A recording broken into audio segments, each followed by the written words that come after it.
अस्सलाम वालेकुम। Operating system का एक टॉपिक है प्रोसेस शेड्यूलिंग टेक्निक। उसकी 5 डिफरेंट टाइप्स हैं। उसकी फर्स्ट टाइप है first come first serve. Non preemptive technique के अंदर से जो सी टाइप है हमारे पास फर्स्ट कम फर्स्ट सर्व, उसका न्यूमेरिकल आज हम ट्राई करके देखेंगे किस तरह से first come first serve solve होता है। तो फर्स्ट कम फर्स्ट सर्व के अंदर नॉन प्रीएम्प्टिव टेक्निक के अंदर ये हमारे पास एक टेबल दिया गया है arrival time, process number and burst time के साथ। तो इन्होंने स्टेटमेंट लिखी है, read above scenario and find out average waiting time and average turn around time by drawing Gantt chart. तो सबसे पहले हम स्टार्ट करते हैं, देखते हैं कि हमारे पास कितनी प्रोसेस हैं, कितनी जॉब्स हैं। हमारे पास P1 से लेकर P5 तक हमारे पास 5 जॉब्स हैं इसके अंदर। और अराइवल टाइम हमारे पास दिया गया 0, first 0, second 0 and third 2, fourth 3 and fifth 6 with the burst time. तो इसको सॉल्व करने के लिए हमारे पास सबसे पहले होना चाहिए गैंट चार्ट। गैंट चार्ट कैसे बनता है, चले बनाते हैं गैंट चार्ट।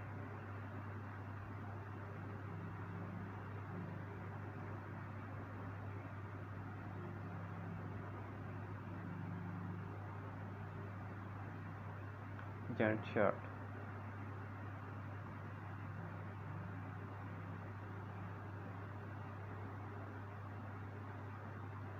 अब गैंट चार्ट के अंदर हमने 5 जॉब्स को इसके अंदर हमने स्टोर करवाना है। तो हमारे पास 5 डिफरेंट जॉब्स हैं, P1, P2, P3, P4 and P5। First job हम यहाँ से स्टार्ट करेंगे।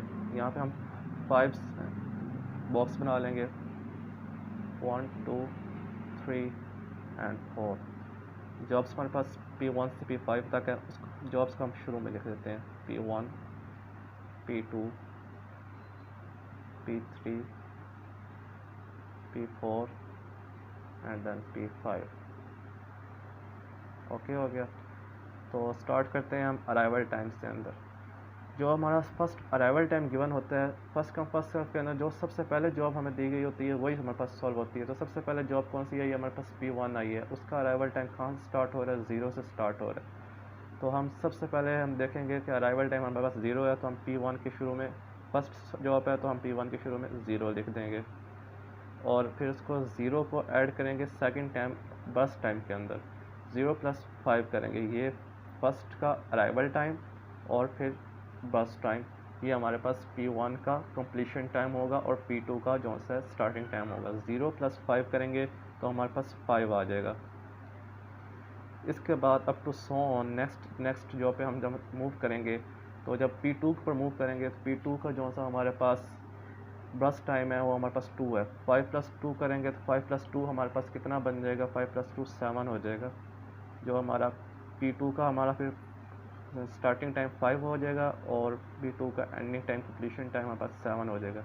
जब हम P3 के ऊपर मूव करेंगे तो P3 का बर्स्ट टाइम है 3। P3 को हम ऐड कर देंगे 7 के अंदर, 7 + 3, P3 का कंप्लीशन टाइम बन जाएगा 10। नेक्स्ट P4 के अंदर जब हम देखेंगे तो P4 के अंदर 7 वैल्यू है बर्स्ट टाइम की और P3 एंड कहाँ हो रहा था 10 पे, तो 10 + 7 17। यहाँ तक P4 हो गया। And the last one P5 है, P5 19 है। 19 + 17 + 9 कितना हो जाएगा हमारे पास 26। तो यहाँ पर हमारा जो सा गैंट चार्ट कंप्लीट हो गया है। तो दोबारा से एक दफ़ा देख लेते हैं कि गैंट चार्ट किस तरह से बनता है। फर्स्ट पे P1 हमारे पास फर्स्ट जॉब थी, फर्स्ट कम फर्स्ट सर्व है, तो इस वजह से पहले जो जॉब आएगी वही हमारे पास पहले है ना क्यू के अंदर आएगी। तो हमारे पास पहले P1 आया, P1 का जो सा हमारे पास अराइवल टाइम था वो 0 था। उसके बाद बर्स्ट टाइम हमारे पास जो सा था वो हमारे पास 5 था। 0 + 5 किया तो हमारे पास 5 आ गया। उसके बाद जब हम P2 के ऊपर गए हैं तो P2 का बर्स्ट टाइम हमने ऐड करना है इसके अंदर 5 के अंदर। तो P2 के अंदर जब हमने बर्स्ट टाइम ऐड किया 5 के अंदर तो उसका हमारे पास हो गया 7। फिर P3 को मूव किया, P3 का बर्स्ट टाइम 3 था, तो 7 + 3 10 एंड देन P4 का बर्स्ट टाइम 7 था, 10 + 7 17 एंड P5 का 9 था, 17 + 9 26। यहाँ तक हमारा गैंट चार्ट कंप्लीट हो गया। इसके बाद गैंट चार्ट के बाद हमने निकालना होता है इसका वेटिंग टाइम और turn around time. Waiting time और टर्न अराउंड टाइम मालूम करने का फार्मूला जो सा है, वेटिंग टाइम हमारे पास फार्मूला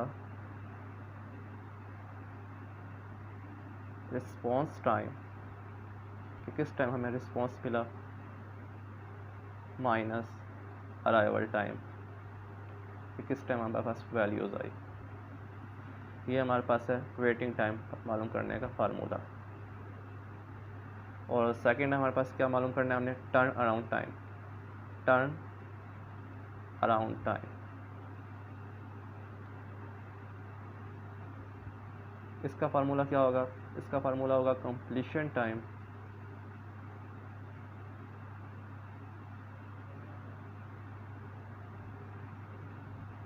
माइनस अराइवल टाइम।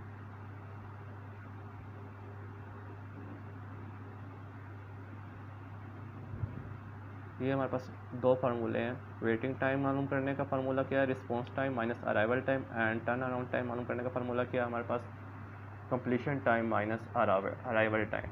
तो नेक्स्ट मूव करते हैं हम वेटिंग टाइम किस तरह मालूम करेंगे और टर्न अराउंड टाइम किस तरह मालूम करेंगे। सो गाइस, ये मैंने पहले से ही इसका वेटिंग टाइम का टेबल और टर्न अराउंड टाइम का टेबल बनाया हुआ है। तो चलें स्टार्ट करते हैं, आगे नेक्स्ट मूव करते हैं। तो सबसे पहले जो हमारे पास प्रोसेस नंबर हैं वो हमने सारे के सारे यहाँ पर नोट डाउन कर लेने हैं।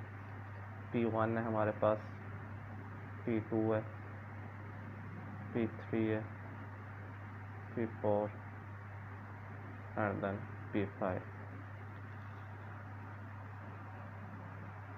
तो वेटिंग टाइम मालूम करने का फार्मूला हमारे पास था response time minus arrival time. तो हमारा जो सा रिस्पॉन्स टाइम होता है कि किस टाइम पे हमें जॉब में रिस्पॉन्स मिले। तो P1 को रिस्पॉन्स, P1 कब स्टार्ट हुआ है, 0 पॉइंट पे, 0 जब उस टाइम था उस वक्त तो P1 को रिस्पॉन्स मिले। P1 का रिस्पॉन्स टाइम क्या होगा, 0। और P2 का रिस्पॉन्स टाइम 5, P3 का 7, P4 का 10 एंड देन P5 का 17। यानी कि ये सब जो से हैं इसके रिस्पॉन्स टाइम है। P1 का रिस्पॉन्स टाइम 0 हो गया, P2 का 5 हो गया, P3 का 7 हो गया, P4 का 10 एंड P5 का 17। जब ये वैल्यूज स्टार्ट हुई हैं। और अराइवल टाइम हमारे पास क्वेश्चन के अंदर गिवन है 0, 0, 2, 3 एंड देन 6। तो फर्स्ट हमारे पास P1 का अराइवल टाइम जो सा है वो हमारे पास कितना है, 0। 0 हमारे पास P1 का अराइवल टाइम है, तो 0 रिस्पॉन्स टाइम हो गया and then minus arrival time.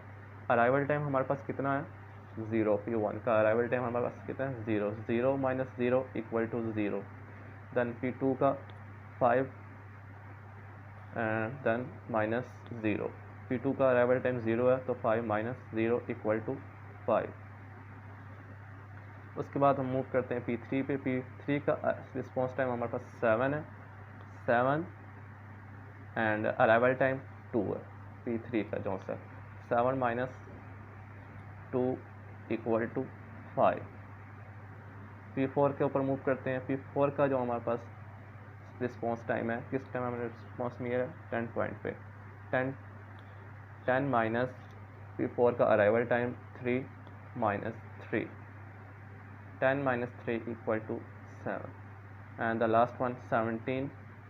17 हमारे पास P5 का अराइवल रिस्पॉन्स टाइम है, 17 minus and arrival time 6 equal to 11। तो हमारे पास यहाँ पर हम करेंगे टोटल वैल्यू। टोटल हमारे पास कितना बन रहा है वेटिंग टाइम का, 5 + 5 10 एंड 10 + 18 कितना हो गया, 10 + 28।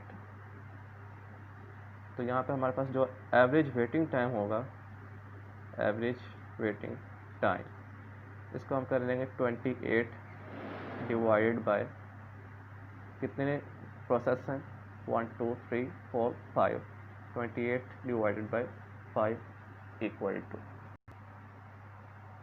तो 28 डिवाइड बाय 5 करेंगे तो हमारे पास जो एवरेज टाइम निकलेगा वो हमारे पास हो जाएगा 5.6। ये हमारे पास इसकी एवरेज वेटिंग टाइम हमारे पास निकल आएगा। तो इसी तरह से हम टर्न अराउंड टाइम में मालूम करेंगे। टर्न अराउंड टाइम का मालूम करने का फार्मूला हमारे पास था turn around time equal to completion time minus arrival time. Completion time अब इसके अंदर हमारे पास कौन सा होगा,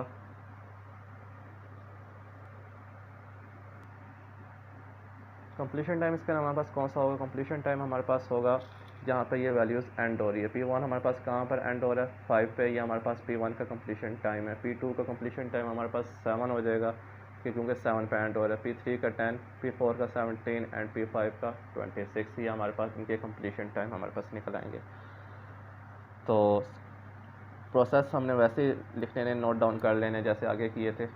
P1, P2, P3, P4, P5। तो टर्न अराउंड टाइम मालूम करने का फार्मूला हमारे पास था completion time minus arrival time. तो P1 का हमारे पास कंप्लीशन टाइम कितना है, 5 माइनस अराइवल टाइम हमारे पास 0 है। 5 minus 0 equal to 0। And the second one हमारे पास P2 का जो हमारे पास कंप्लीशन टाइम है,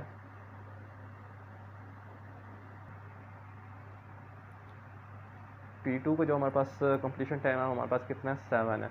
7 माइनस 0 करेंगे, 7 माइनस 0 इक्वल टू 7। P3 का कंप्लीशन टाइम हमारे पास 10 है। 10 माइनस और अराइवल टाइम कितना है हमारे पास 2। 10 माइनस 2 इक्वल टू 8। इसके बाद P4 पे मूव करते हैं। P4 का जो हमारे पास कंप्लीशन टाइम आ रहा है वो हमारे पास कितना आ रहा है, 17। 17 माइनस 3 इक्वल टू 14 हो जाएगा। And the last one 26। P5 का कंप्लीशन टाइम है और अराइवल टाइम कितना है, माइनस अराइवल टाइम करना है, माइनस कितना है, 6 इक्वल टू 20। तो यहाँ पे हम टोटल कर लेते हैं इनको।